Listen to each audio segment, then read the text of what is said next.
So come around to the side of the car, you have the wheels, very nice wheels. Obviously I've never done this before, so it is a learning progress for how to do this properly. This car is very aerodynamic, so you'll see kind of lines shaped for increased airflow around this car, which is very nice. Comes in front, daytime running lights, really nice, really bright. I'll try to put a video on screen now of what they'll look like. But yeah, then you have your kind of night kind of running lights and indicators in there. Almost like a shark eye, very clean, very nice. I do like it. You do have vents, no fake vents here. Sorry, Mercedes. But yeah, you have full vents that go all the way through. I'll try to put that on camera. Maybe you can see. Hopefully you can. There's your charging ports. So yeah, just a regular charging port. Not really much interesting there. And then you come around to the other side of the car. So this car is very kind of clean. I do like how it looks. So now we've had a bit of a look around the outside of the car. Let's jump on the inside and let's show you all that. Now, coming to the boot of this car, this is very spacious. And you know, it's all carpeted, this bit's all plastics, but it's a very good boot, so you can fit a lot of things in here. Now, in some of the cars, it does have a platform you can hook onto this hook here, but obviously I prefer mine to have mine out because it gives you a little bit more space in the boot. But you also can flick these levers here that folds down the seat, so you get even more space. So when you're in the back of this car, with the seat all the way back, you are going to struggle to get a person over 6 foot in here. So I'd recommend them chucking them in the front and someone smaller sitting in the back of here. But for comparison, this headrest go up, very comfortable seats, very just your standard kind of leather. Yo, Obsidian SPJ here. I completely forgot to film the front of the car. Sorry, that's my bad. Now back to the video. So now we've taken a little look around the car, I'm going to go through about 5 of my favourite features on this car. So one of my favourite features about this car has a 64 kilowatt hour battery, and that will produce 201 horsepower, pushing all 4 wheels to a 0 to 60 time of 6.4 seconds. So it is like driving a go-kart.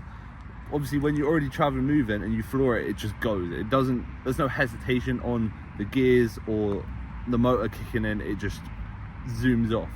So this car is unreal. When you're on the motorway, you need that extra power, you just flick it in sport and just go. It will just keep pushing.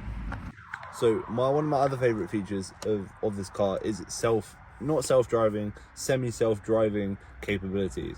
So this car has auto steering up to 15 degrees, and then it cuts off, so you kind of need to have your hands on the wheel for it, but it's still a really good feature. So when you're cruising on the motorway, kind of straights, not much turns, the car will kind of stay in its lane and turn for you. And it also has cruise control as well, so it will follow the car in front you can set it from 3 different distances away, and it will follow it perfectly. So if the car in front slows down, it will slow down. If the car speeds up, it will speed up. And also you can set the speed on what your cruise control is. So you can set the max speed to 70 if you want to keep within the limits, or you can go higher, or you can go even lower. So let's say you want to do 60, chilled out behind a lorry, you can just do that. And how that works is it's all on the steering wheel. So it all makes super easy for when you're following that massive lorry in front and you just want to go, actually, I don't want to use my pedals. Click that, or click this, and it will just keep in its lane and keep kind of steering straight. So yeah. Another great thing about this car is the screen is actually really responsive. So if I click set up, go straight to it, no problems.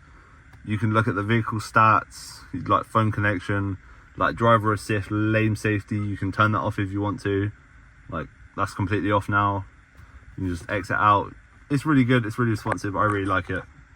So another nice little feature about this car, it does have a sunglass holder, but it also has an SOS button.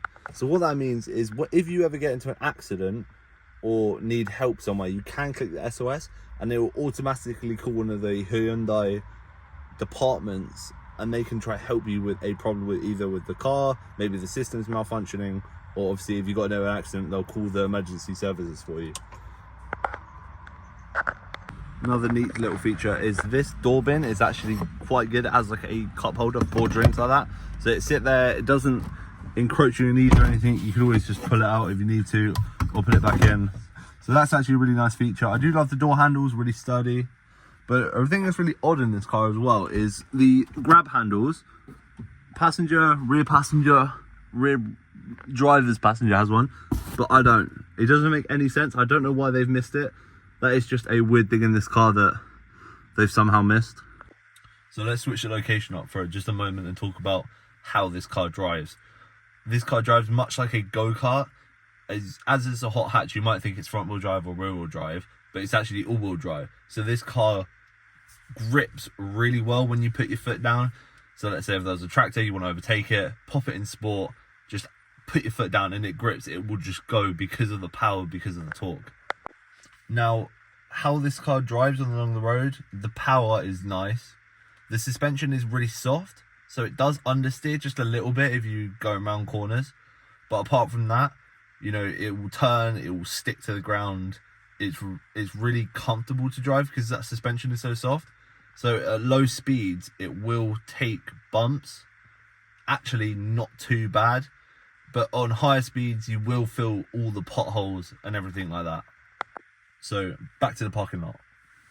So let's switch up a bit now. And let's go to the features I don't like about this car. So I don't like the charging port is at the front.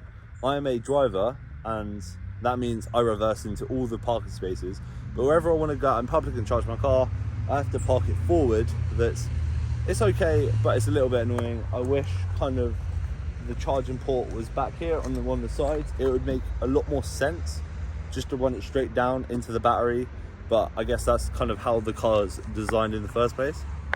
But I guess for the whole charging thing, the engine is in the front of the car, so it's not a traditional kind of electric car where the batteries are on the floor.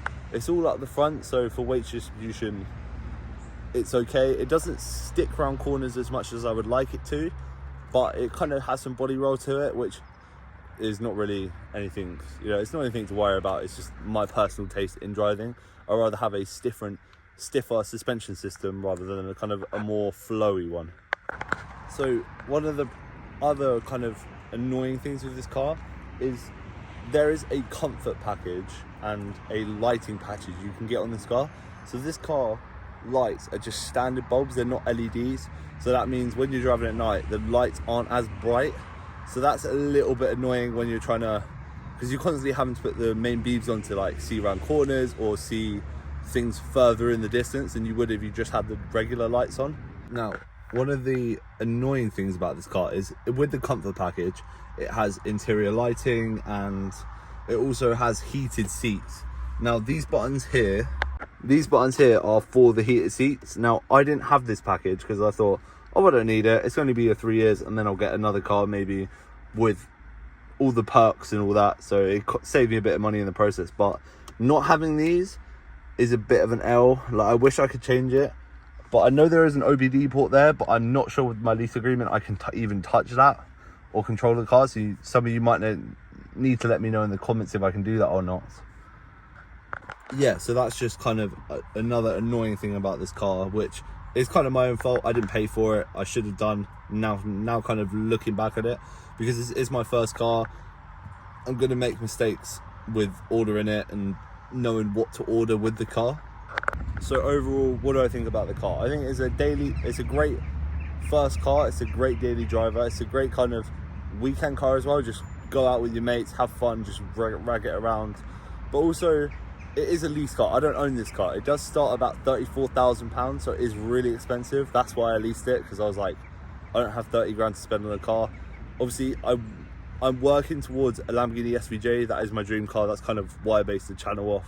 But yeah, this car is unreal. So if you're ever looking to buy a first car or lease a first car, this is a good option. But I do recommend getting some of the upgrades, like the lighting package, like the comfort package, just to have them extra little features like the heated steering wheel, the heated seats, the inside lighting, the upgraded headlights and daytime running lights, stuff like that. So yeah guys, it's been SVJ.